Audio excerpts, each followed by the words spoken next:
April 18, 1942. Tokyo, Japan. The sky above the Japanese capital was calm, pale, and deceptively peaceful. There were no air raid sirens, no blackouts, no panic. Below, factory whistles blew, trains ran on schedule, and civilians moved through the streets believing what they had been told for months, that the war would never reach them here.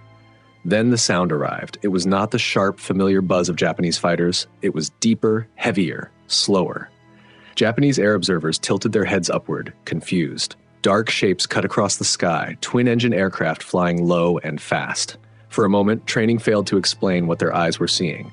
These were not Japanese planes. They were American bombers. For Japanese pilots scrambling to respond, disbelief struck first. These aircraft were not supposed to exist. They were supposed to be destroyed, crippled, or trapped thousands of miles away. Yet now they were over Tokyo itself. America had returned. To understand why Japanese pilots were stunned that day, the story must begin 4 months earlier, on December 7, 1941, at Pearl Harbor. In a meticulously planned surprise attack, the Imperial Japanese Navy struck the United States Pacific Fleet with devastating precision. Battleships burned at anchor, aircraft were destroyed before they could take off, and hundreds were killed in a matter of hours. From Japan's perspective, the blow was decisive. American naval power in the Pacific appeared shattered, and even more important, American air power seemed broken. Japanese pilots returned home convinced they had achieved strategic surprise so complete that the United States would take years to recover, if it ever truly did. Geography reinforced that belief. The Pacific Ocean was enormous, and American bombers lacked the range to strike Japan from land bases. Japan's leaders believed distance itself was their shield. As Japanese forces swept across Southeast Asia and the Pacific, capturing Hong Kong, Malaya, Singapore, and the Philippines, the sense of invincibility grew. Japanese pilots flying aircraft like the Mitsubishi A6M0 dominated Allied skies, facing opponents who often lacked training, coordination, and modern aircraft. Inside Japan, newspapers and radio broadcasts reinforced the message that the enemy was far away, disorganized, and beaten back. The homeland was safe. But in Washington, the mood was very different. Pearl Harbor was a wound that burned deeply. President Franklin D. Roosevelt understood that the United States needed to respond, not only militarily, but symbolically. A nation that could not strike back would lose confidence at home and credibility abroad. The problem was stark. No American bomber had the range to reach Japan and return safely. Japan knew this, and because Japan knew this, it never prepared for what came next. The solution emerged from an unlikely source. Lieutenant Colonel James H. Doolittle, a decorated aviator, test pilot, and aeronautical engineer, proposed a plan so unconventional that it initially seemed impossible. Medium bombers, B-25 Mitchells, would be launched from an aircraft carrier. No American medium bomber had ever taken off from a carrier. The B-25 was heavy, twin-engine, and designed for land runways. Carrier decks were short, and the margin for error was almost non-existent. But Doolittle believed it could be done. Crews trained relentlessly in secret. Aircraft were stripped of unnecessary equipment to save weight, extra fuel tanks were installed wherever space allowed, and pilots practiced short takeoffs until muscle memory replaced fear. The mission came with grim certainty. After striking Japan, the bombers would not return to the carrier. They would continue west toward China, hoping to land or crash in friendly territory. Fuel calculations were brutally tight, and many crews expected not to survive. Yet volunteers stepped forward anyway. For Japanese pilots and planners, none of this existed in their threat calculations. Homeland Air Defense focused on intercepting carrier-based aircraft, not medium bombers approaching from open ocean. Radar coverage was limited, and fighter units were stationed far from the capital. The idea that American bombers could reach Tokyo, let alone return after being destroyed months earlier, was considered fantasy. On April 18, 1942, that fantasy became reality. As the American task force approached Japan, it was detected earlier than planned by Japanese patrol vessels. Time ran out, and Doolittle made the decision instantly: launch early. The bombers lifted off from the USS Hornet, more than 600 miles from Japan, far beyond the distance originally planned. Each takeoff was a gamble, and one mistake meant plunging into the sea.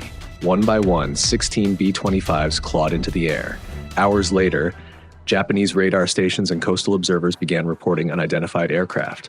The reports were initially dismissed, then repeated, then confirmed. Fighter units scrambled. When Japanese pilots climbed into the sky, confusion spread through their formations. These were not carrier planes. These were bombers, American bombers, flying low, fast, and already deep over Japanese territory. By the time interceptors approached, the attack had begun. Bombs fell on Tokyo, Yokohama, Nagoya, Kobe, and Yokosuka. Industrial areas burned, military facilities were hit, and anti-aircraft guns roared skyward, firing wildly at aircraft already passing beyond effective range. Japanese pilots chased retreating silhouettes, firing when they could, but the raid unfolded too quickly. The bombers did not circle or linger. They struck and vanished. American crews saw flak bursts flash past their wings, felt aircraft shudder under fire, and pushed onward. The raid lasted minutes, but its psychological impact was immediate and overwhelming. The unthinkable had happened. In the hours after the raid, Japanese command centers struggled to comprehend what they had witnessed. Initial reports were chaotic, damage assessments conflicted, and fighter pilots reported bombers escaping westward. The expectation was simple: the attackers would be destroyed. But as days passed, the truth became impossible to ignore. Some American crews crashed in China, some were captured, but many survived. The bombers, Japanese pilots believed destroyed at Pearl Harbor, had not only returned, they had reached Japan itself. For Japanese pilots, the shock cut deep. Training assumptions collapsed overnight. The belief that the homeland was beyond reach evaporated, and air defense doctrine had failed in its most basic purpose. Fighter units were recalled from offensive fronts to defend the home islands, radar coverage expanded, and resources were diverted. The psychological blow rippled through the military and civilian population alike. Inside the Japanese high command, humiliation mixed with fear as the raid exposed vulnerability at the very heart of the empire. Though the physical damage of the raid was limited, its strategic consequences were enormous. Japanese leaders accelerated plans to eliminate American aircraft carriers, the perceived source of the threat. This urgency helped push Japan toward a decisive confrontation at Midway just 2 months later, where Japan would lose 4 fleet carriers and much of its veteran aircrew, a blow from which it would never fully recover. Ironically, the raid carried out by bombers Japanese pilots believed destroyed helped set the stage for Japan's greatest defeat. The illusion of invincibility had been shattered. The Doolittle Raid did not end the war, and it did not cripple Japan's industry, but it changed everything that mattered. It restored American confidence, exposed Japanese vulnerability, and proved that assumptions, no matter how logical, can be fatal. For Japanese pilots, April 18, 1942 marked the moment the war changed. The skies were no longer safe, the enemy was no longer predictable, and the belief that distance guaranteed security vanished in a single afternoon.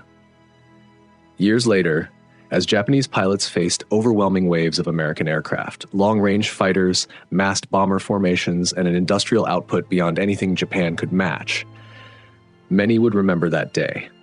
The day the bombers they thought were destroyed came back, and how, when they did, the course of the war began to turn, one impossible flight at a time.